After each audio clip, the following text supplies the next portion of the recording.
Hey there, and welcome to the Everyday Millionaire Mindset Matters podcast. Steffany, Hey, hon. how are you doing? I'm good. I'm excited. I'm Okay. sad because, we're in this puppy transition time, and I'm excited because I'm going to Finland, and then I'm sad because I'm leaving you. So, all the feels. All the feels. Okay. Well, listen, we've got a great show lined up as we always do. Got a kind of a cool announcement, too, something we're trying. We're determined to engage our audience. So we'll talk about that in just a second. But on this podcast, particularly, I'm excited because there's a phrase I like to use, which is clarity equals velocity. And, when we're looking at moving forward in our life, growing, defining a vision, achieving a vision, whatever that might be. I often use the phrase that clarity equals velocity. The clearer we are, the quicker or faster we can move forward.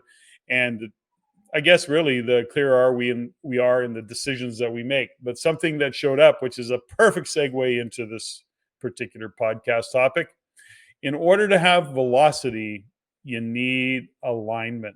Mhm. So, in other words, for those of you who have any kind of, I guess, mechanical inclination, you know that, your car needs to have wheel alignment.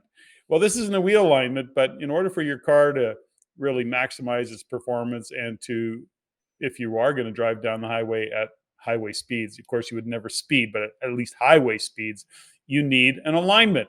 And so I don't know if that's a weak segue, I guess maybe, but the point is that clarity equals velocity, but to achieve velocity, you need alignment. And so this conversation today is about alignment. And I'm talking about alignment in relationships and partnerships, alignment with your team, alignment. How's that? Well, I also go blade alignment. Okay, but that's for the skaters I amongst know, us. but there's a lot of skaters and hockey players that listen to this podcast, and they all know that if you don't have a good blade alignment and it's aligned to your body type, similar to the wheel alignment in a car, then you don't have that commitment to speed that you need, because anytime you're not aligned on something, you're wobbling and wibbling all over the place. So alignment does equal velocity. That's a good point. It actually is a good point. And I think too is that we can put alignment into the context of a number of things, physical alignment. So if you're an athlete and you're running, if you're not aligned, if your body's out of alignment, bad pair of running shoes, for example, if you're a runner, that'll make your body hurt. That'll make things hurt. But we're talking today about alignment in terms of how we are in our careers, with our teams, with our businesses, as couples. Alignment. I just had a conversation today with a gentleman who is young and enthusiastic and is really driving his business and doing an amazing job. But he's realizing that his wife is not on the same page, and they've been together a few years, but they're a young couple. And she's starting to get a little bit kind of annoyed with some of the things that he's doing or the time that he's spending on his business, which is to say that they're not really aligned with a number of things. So let's keep going a little bit deeper on this topic and say, okay, well, what do we mean when we say alignment? Alignment, what the heck? That's kind of a high level, vague term, but think about the conversations we've had many times on this show, Steffany, around alignment of values, an alignment of expectations, alignment so that you're not operating on unexpressed assumptions. And, those are alignment topics. What do you want to add to that? Well, alignment isn't always about agreement either, right? So when you That's a think good about point. alignment, pardon? Yeah, though, that's a really good point because we can align but not agree. Yeah. So when you think about it, if we're going to move forward with a powerful relationship with a powerful partner, whether it's a life partner, a spouse, a business partner, somebody that we're doing business with, if there's alignment and you can still honor your values within the relationship and there doesn't have to be an agreement, it's similar to right now I'm finding in the world is that, there's people that are in relationship or spouses that have completely different opinions on, let's say, the political landscape of what's going on, but they can still align on the values that they have raising their family, or the align on the values that they have living their life. They don't have to always agree.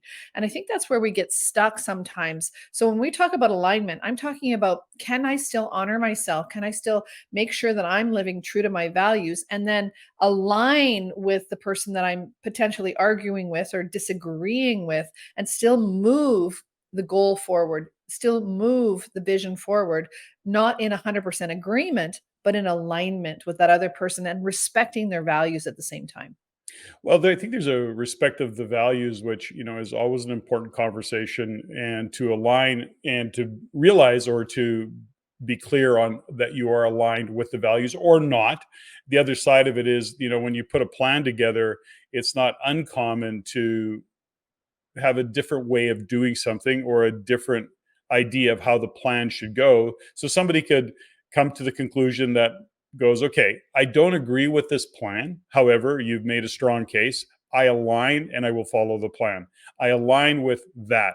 So this comes down to alignment, comes down to, I think, really clearly communication and our ability to clearly communicate in all aspects of what we're doing. And I say that, let's break it down. So when we talk about business and business goals, business vision, uh, a business model, for example, a real estate deal, and how that real estate deal is going to go. What is the intention? What's the exit strategy? Those are all alignment conversations.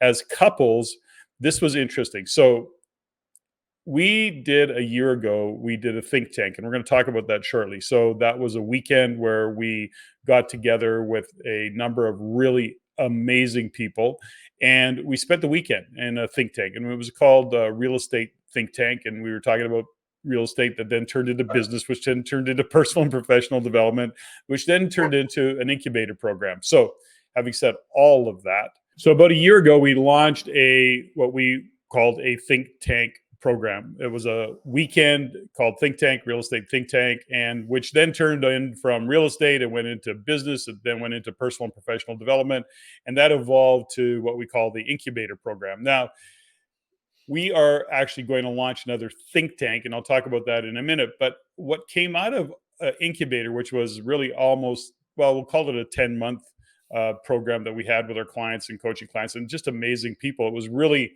fun. But when we debriefed at the end of the session, one of the things that came up was, what do we do next? Like, how do we want to move forward? And one of the conversations came is, man, it'd be really great to be inclusive and put something together for our significant other, our spouses, so that they could participate.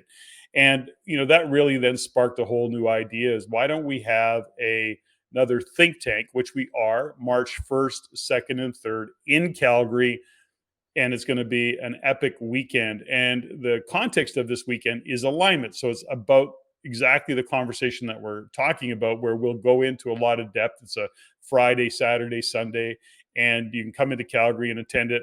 And just because we're embracing technology, if you're interested in hearing more about the think tank in Calgary, March 1st, 2nd, 3rd, you can text us. How's that? Text us That's cool. I know, technology. Text the word think to 587-333-8610.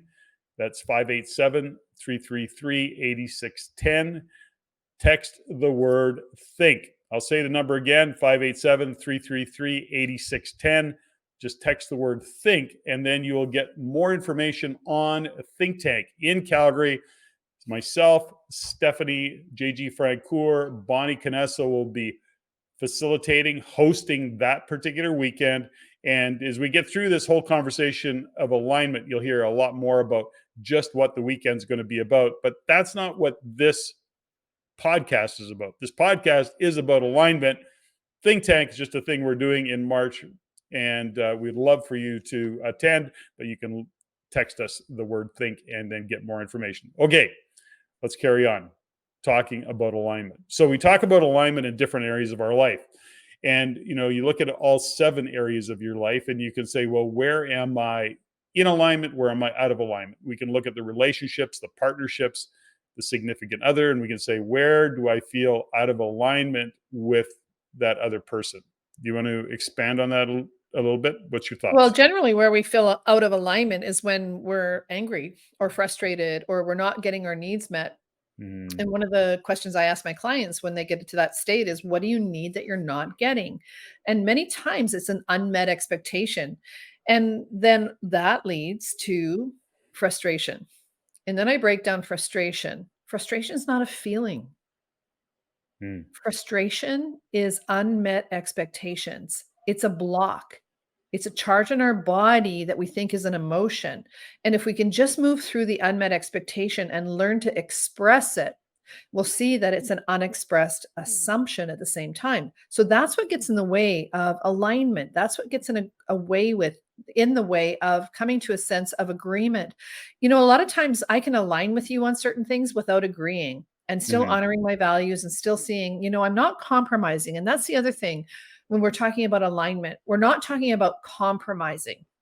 We're talking Mhm. about each one of us getting our needs met, each one being able to be fully expressed, and then having the emotional maturity and the ability to regulate. And that's a term that maybe we can bring up in the think tank, is the ability to co-regulate with our partner, our spouse, somebody that we're doing business with, so that we're moving towards the outcome together with velocity, making sure that both of us are getting our needs met. And I think that's where we have to dig into a little bit around the conversation around alignment, is that it's not always about agreement, but it's never about compromise.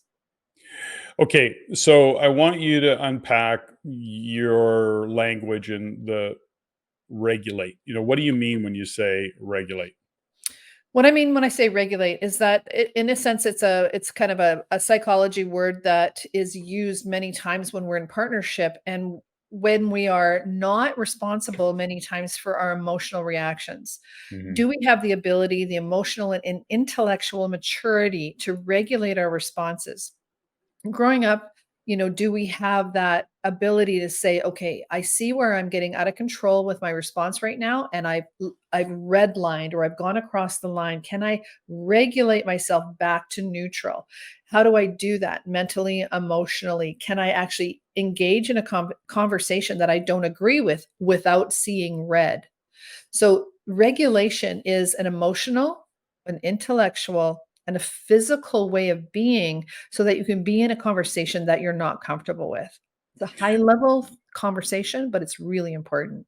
I really like that conversation. And I think there's another side to this, which when we talk about regulate, so I get what you're talking about now. And you think about, you know, the first thing that comes to mind in terms of regulate is, anger management, like don't fly off the handle, don't overreact to something. But the opposite of that can be true as well, is that, people will sometimes over respond in terms of, it will show up as a drama. They'll be reactive. It'll be emotional. It'll be, oh my gosh. And it'll be kind of dramatic. And that can be regulated as well. So, but okay. And I don't want to go down this rabbit hole too deep. I think it's a good point.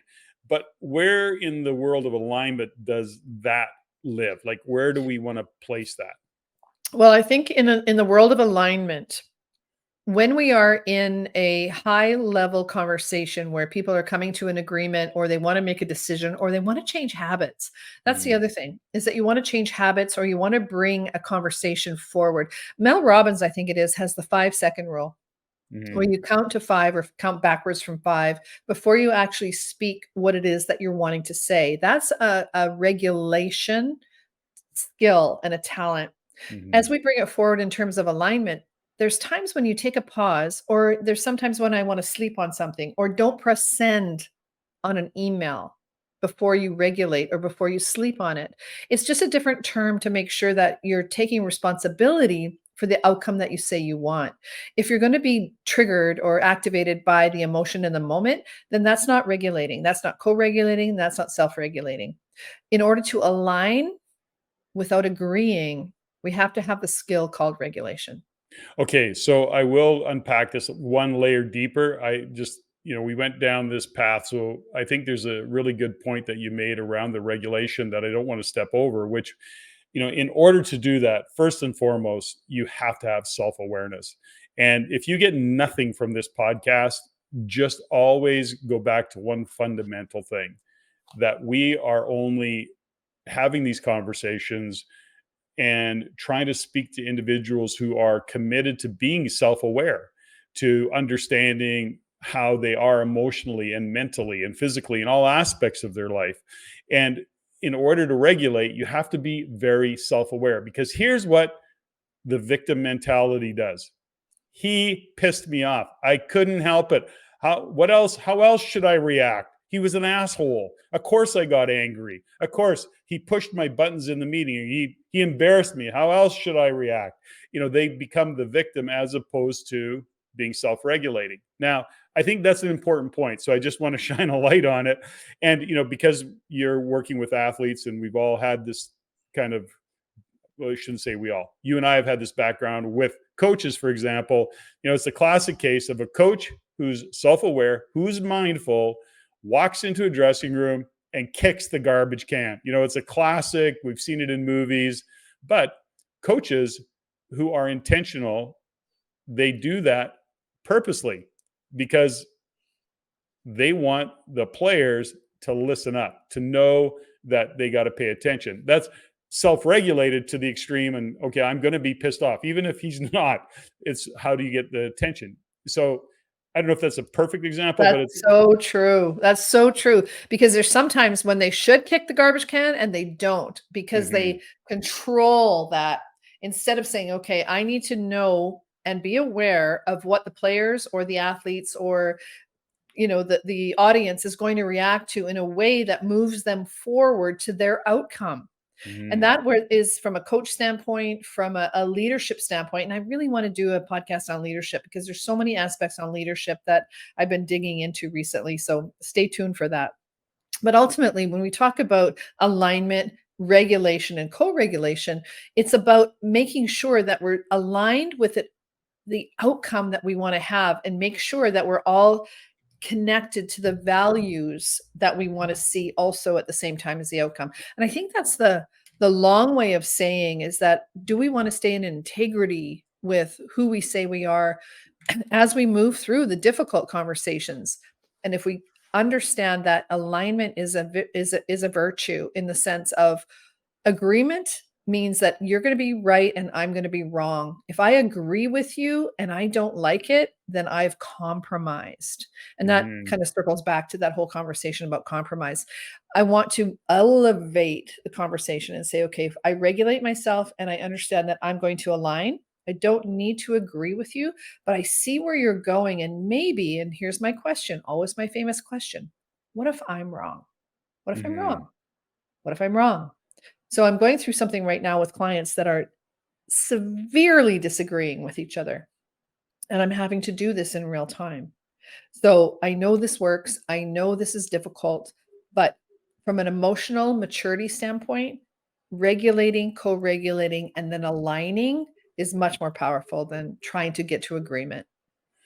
Well, I really think it's an important conversation to have. Now, I want to go back to kind of where we teed off into the term regulate. And I think that was an important aspect of it. So when we look at alignment, something that we said, or that you mentioned, which was around terms like frustration. And what is frustration? So anytime that we feel frustration, it's, I'm going to say always, but I hate to use the word always, but I think you have to examine the fact that it's likely, I'll use the word likely, that somebody isn't living into your values or you're not living into somebody else's values. So, in other words, if you're feeling frustrated, it's because somebody that you're asking them of something. You're asking them to agree with something. You're asking them to do something. They're pushing back. They're being a certain way. They're acting a certain way that is really frustrating.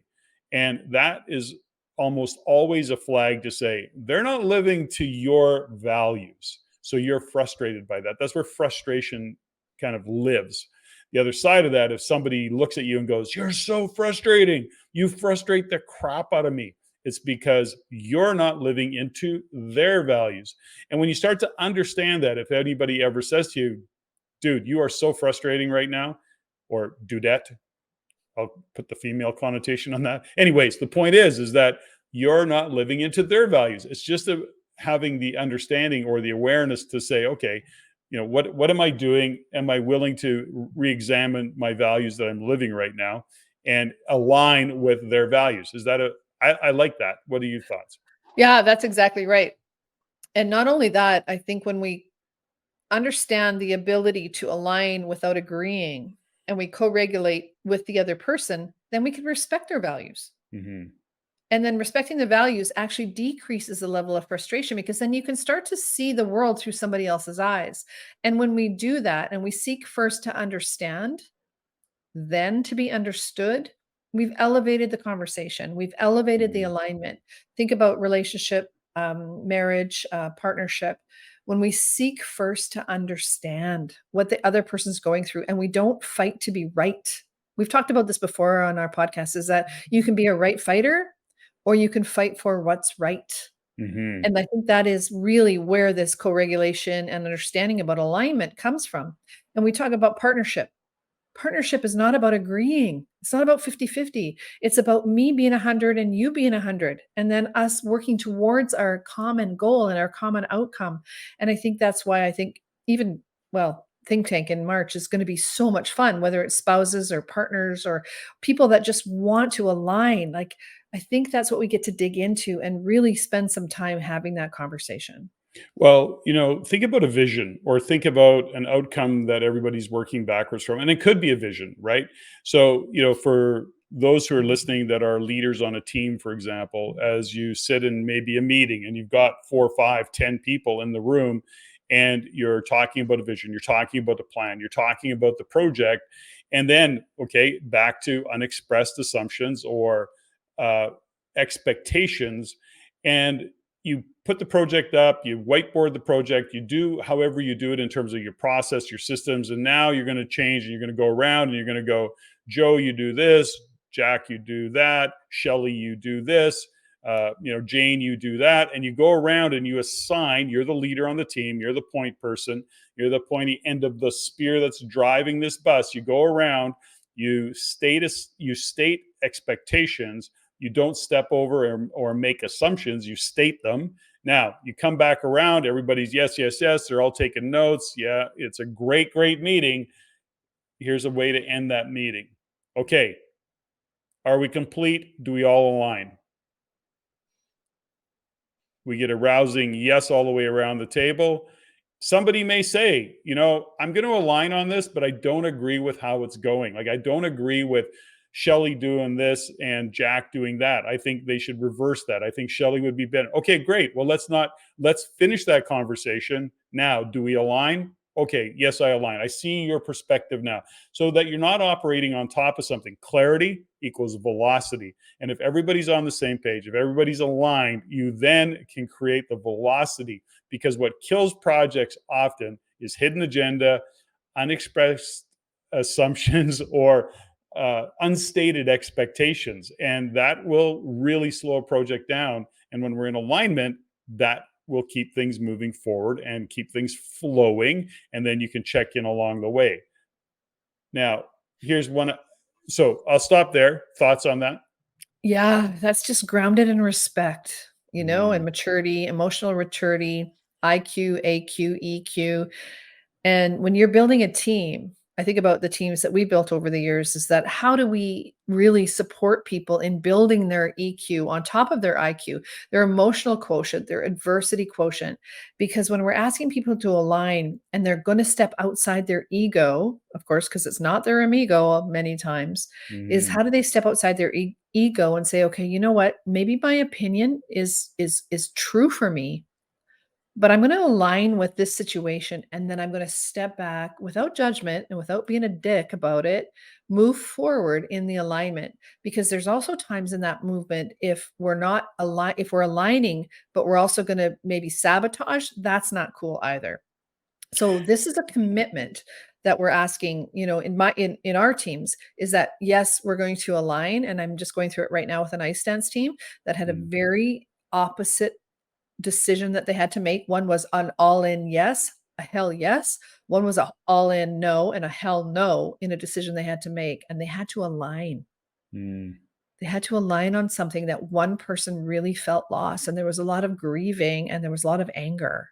And what happened was, as they're moving through it, and I'm gently trying to include the alignment conversation versus agreement, is how do you still both get your needs met as you mm, move through that? And that's, to me, what's really cool about this conversation. And that's where I think we can move together and create unity and community with this conversation versus right versus wrong.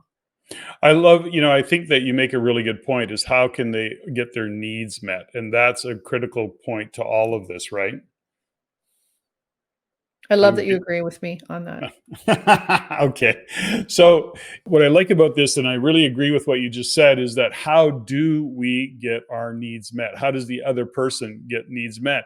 And that then becomes a discussion. Now, through all of this, somebody may be listening and going, oh my gosh, this seems like a lot of work, or, just suck it up, or whatever the conversation may be.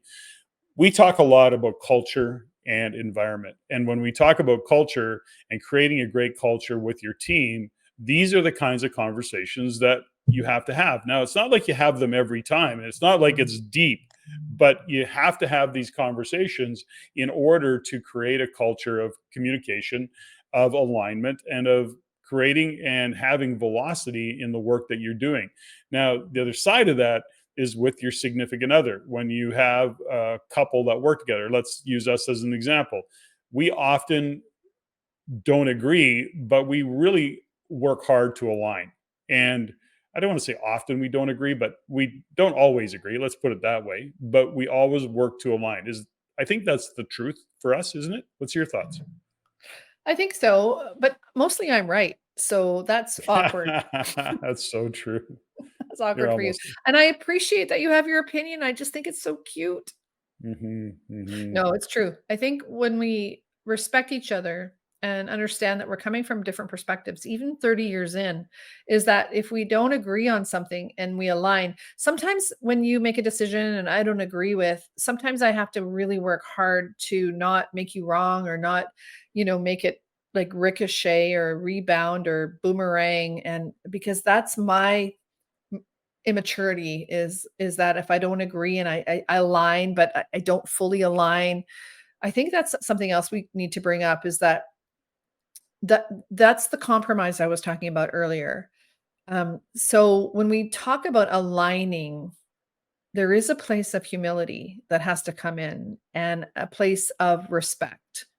And knowing that if this person has a really strong stand, let's say you have a strong stand about something and you are committed to it and I don't agree, my ability to be mature and understand and look outside myself and not be angry needs to be also inserted in the fact that I'm not going to ricochet and what's it called? What do couples used to do back in the day? Not check mark. What's that called Keep on the score? list? Keep score. Keep score. Like we don't do that.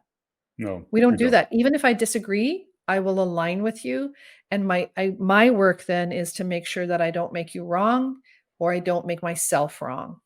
And Mm. I think that's what we can't step over when it comes to this is because the fights that can happen if you are in an alignment situation when you disagree on something has to come down to the level of respect you have for each other, the level of love you have for each other, and the ability to see that each person is committed to the outcome and an understanding that there's no person in this conversation, whether it's a spouse, a business partner, or whatever, that wants to sabotage this relationship. So that is to me the space that gets created around alignment and create around that there's no compromise. I still get my needs met. I still get to say what I need to say. I still even get to pout if that's what happens, but I Yeah, will you align. pout, you pout. I don't pout. I don't, you don't pout. I pout. I pout I mostly. totally pout. Okay, so when we look at all of this, part of this that we have to have is the base foundation. We talked about it briefly. You have to have self-awareness first and foremost. You need to be aware of what's going on, not only with you, but with those around you. You have to be able to examine it and look at it. And certainly you have to have these kind of conversations with, in a couple scenario, with your significant other, so that you are having alignment conversations. And that means you have to choose not to ignore things that you might normally ignore. And I think that's a lot I see happen when I'm talking, especially I notice with, some of the clients we've worked with is what isn't being talked about, what isn't being said. And of course, I guess that's one way of ignoring alignment, pretending you don't need it, and just choosing to have secrets or work under the surface, or just be angry about it and not say anything and let it build up over 20 years and then leave. I don't know. I going off on a tangent there, No, I but always say that you buy a Corvette and have an affair. yeah. Okay. Well, yeah, exactly. So, I think at the end of the day, it's an important conversation to have. But so first Mhm. off is a self-awareness. The other side of it is do you understand what your values are? Do you understand what you need to do to have a conversation about what the other person's values are? And what happens if you've been in a relationship for a number of years? Here's a question for you. Okay. You've been in a relationship a number of years and you discover, because you have this growth, you have these realizations about where you're maybe lacking joy, whether you're out of alignment or you're out of feeling, even out of integrity. It could be that extreme where you start to realize that you and your significant other aren't aligned in some of your values. Now, what do you do? What do you do when somebody isn't aligned? You're not aligned on some of your values. What do you do in that case? What's your Oh my thoughts? gosh, that is such a big question. I'm Is it gonna too lean deep? into the mic. Okay. Is that too big a question?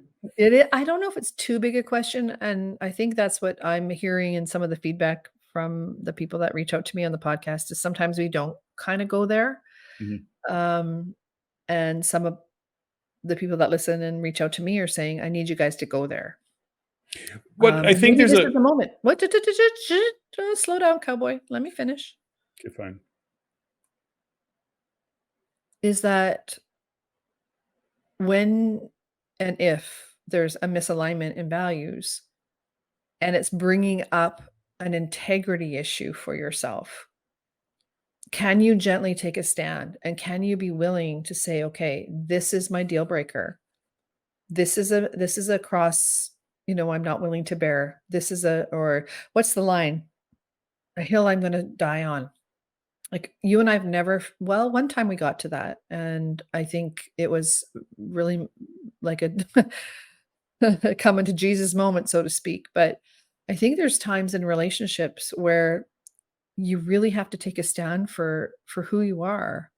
And the other person will see that and decide, is it worthwhile to stick in the direction that I'm going with where I'm going? Or am I going to put this person first? Am I putting this decision ahead of what's important to me?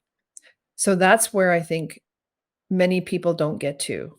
And that's what ends up in divorce. It can end up in separation. It can end up in severe dramas without knowing that where am I responsible for putting that person in a situation where they're forced to say something like that. And I think that's what I love about our work and I love about what you and I have been able to do together is that we don't always agree and we certainly don't always align. But the respect I have for you and the journey that we've been on together is more important than me being right. And maybe that's an inspiration for some, but truthfully, we have been through hell and back with a couple of different things that we've been through. And I think that's why we have the credibility in the conversation when it comes to alignment and agreement and powerful relationships and sticking to a vision. Well, I think there's a, fundamental part of that conversation too is that, in the context of alignment, you and I share common values, but not all our values align, and having said that, we have the space for each other to have our own values and not be thrown off by it and have the respect for it. And we just have the space to do that. And that doesn't and I think there would be probably depending on what those values might be, but our core values are pretty tight. The fact that we are really clear on purpose, on mission, how we treat people, what it is to us for community. And I mean, we share a lot of common values, but not all of them. And having said that, the ones that we don't share, we have the space and the capacity to be okay with that. And it doesn't bother us. And we just move on because that's what's important for you. It just doesn't happen to be important for me. But we don't need to spend all of our time together and or honor certain values because but we still align. You I don't know. know, yeah, like I think that's really interesting because agreeing is not a line. Got it. But the other thing is that that's also comes back to the level again of self-awareness is that I like myself enough and well, respect myself enough to stay true to my values. You respect yourself enough and know yourself. And I think sometimes what happens is we get into relationships or I was talking to a client the other day about, they're spending all this time planning their wedding, but have you spent any time planning your marriage? Hmm. Right? So what you and I did, because we were a little bit older when we got married, is that I had already decided that I was never going to get married or have kids. And I was like, I'm good with that and whatever. And then you show up. Right? And I had to really relook at my values and look at what was important to me and say, okay, well, am I willing to shift how I believe? And my belief system had to get shattered in order to go, I was that person, I'm never going to get married. And then, oh my God, I'm the first person of all my girlfriends to get married. And I had to stay true to myself and have the self-confidence and the ability to understand that I deserve to express myself and be wrong and go back on what I said. Because if I would have, stayed true to what I said to my girlfriends all those years, I'd still be single. I need you to really think about that for a second. If I stayed true to what I'd said all those years and fought for that to be right and didn't allow myself to be wrong or soften or look at something different and align with this person that I'd met or look for approval for my friends or the people that were in my life, then I would still be single. And that is about self-awareness, self-trust, self-belief, but also understanding that things change. Okay. That's a big deal, dude. Well, it's a big deal. I get it. So we shift and we change. And again, I want to go back to the fundamental conversation, which is this body of work and these kinds of conversations. When we dig deep and we are in relationship, and whether the relationship is with significant other, but we also have to look at the relationships that we create in business partnerships and or in how we operate with our team, with our staff, for example, as business owners. How do we create the culture and the environment? And it comes through communication and through clarity and through alignment. And I'm going to leave it on that note because otherwise we're going to be here another 45 minutes. So, having said all of that, folks, if you're interested in hearing more or joining us at our think tank, March 1st, 2nd, 3rd, 2024, look at us plan ahead. We can all embrace technology and text the word think to 587 333 8610. Text the word think to 587-333-8610 to learn more about our think tank. But having said that, I hope you got a ton out of this particular podcast. It was a great conversation. I really kind of got dialed in on that one. I think we align. I do too. And you know what? It was still fun. Thanks, Steffany.